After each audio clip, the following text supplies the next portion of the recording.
டிட்வா புயலின் கோர தாண்டவத்தால் பேரனர்த்தத்தால் பாதிக்கப்பட்டுள்ள இலங்கை மக்களுக்கு பல தரப்பினரும் சென்று தற்போது உதவிகளை வழங்கி வரும் நிலையில் போட்டோ எடுத்து நிவாரணம் வழங்க முற்பட்ட அரசியல்வாதிகளை மக்கள் விரட்டி அடித்துள்ளனர். அந்த வகையில் நிவாரணப் பொருட்கள் கொண்டு சென்ற அரசியல்வாதி தயாசிறி ஜெயசேகரவும் பொதுமக்களால் விரட்டி அடிக்கப்பட்டுள்ளார். இந்த நிலையில் சில அரசியல்வாதிகள் தமது எதிர்கால அரசியல் நலன்களை அடிப்படையாக கொண்டு செயற்படும் சம்பவங்கள் அதிகரித்துள்ளன. இதன் காரணமாக பேரிடரினால் பாதிக்கப்பட்ட மக்கள் உதவிகளை பெற்றுக்கொள்ள முடியாத நிலையில் பசியுடன் காத்திருக்கும் அவல நிலை ஏற்பட்டுள்ளது.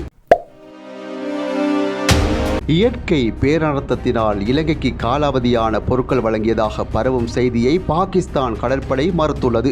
இலங்கைக்கு வழங்கப்பட்ட நிவாரணப் பொருட்களில் காலாவதியான உணவுப் பொருட்கள் இருந்ததென சமூக வலைதளங்களில் பரவிய செய்தி பொய்யானது என பாகிஸ்தான் கடற்படை அதிகாரப்பூர்வமாக தெளிவுபடுத்தியுள்ளது. இவ்வாறு சமூக ஊடகங்களில் பரப்பிய பொய்யான குற்றச்சாட்டுகளுக்கு பதிலளித்த பாகிஸ்தான் கடற்படை, பேரிடர் நிவாரணப் பொருட்கள் நிரப்பப்பட்டிருந்த பைகள் உணவுப் பொருட்களுக்கானவை அல்ல, அவை ஏற்கனவே பாகிஸ்தான் கடற்படை பயிற்சி கப்பலில் இருந்த பழைய பைகள் இலங்கைக்கு அவசரமாக உதவி அனுப்ப வேண்டியிருந்ததால் விரைவாக கொண்டு செல்லும் நோக்கத்துக்காக மட்டுமே பயன்படுத்தப்பட்டன. பைகளுக்குள் இருந்த உணவுப் பொருட்கள் அனைத்தும் புதியது, காலாவதி நிறைவடையாதவையும் ஆகும். இலங்கை மக்களுக்கு உதவுவதில் நாம் முழுமையான அர்ப்பணிப்புடன் செயல்படுகிறோம். பொய்யான தகவல்கள் மற்றும் பிரச்சாரங்களுக்கு எவரும் உள்ளாக வேண்டாம். டிட்வா புயல் காரணமாக இலங்கையில் மிகப்பெரிய நிவாரண தேவை நிலவுகின்ற நிலையில் சமூக ஊடகங்களில் பரவும் தவறான தகவல்களால் மீட்பு முயற்சியை திசை திருப்பக்கூடாது என்றும் பாகிஸ்தான் கடற்படை கூறியுள்ளது.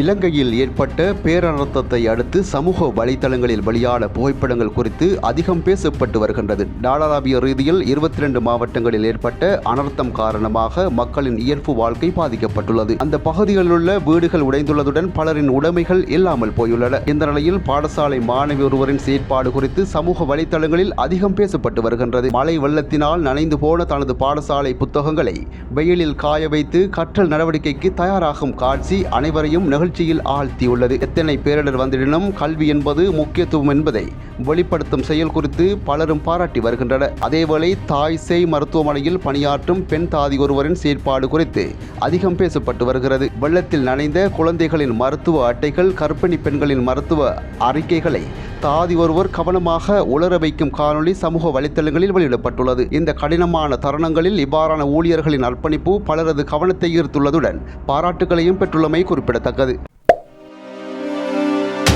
குருநாகல் இப்பாகமுவ பிரதேசத்தில் இயற்கையின் சீற்றத்தால் உயிரிழந்த ஒரே குடும்பத்தை சேர்ந்த 6 பேரின் இறுதிக்கிரியைகள் பல மக்களின் கண்ணீருக்கு மத்தியில் இன்று நடைபெற்றன.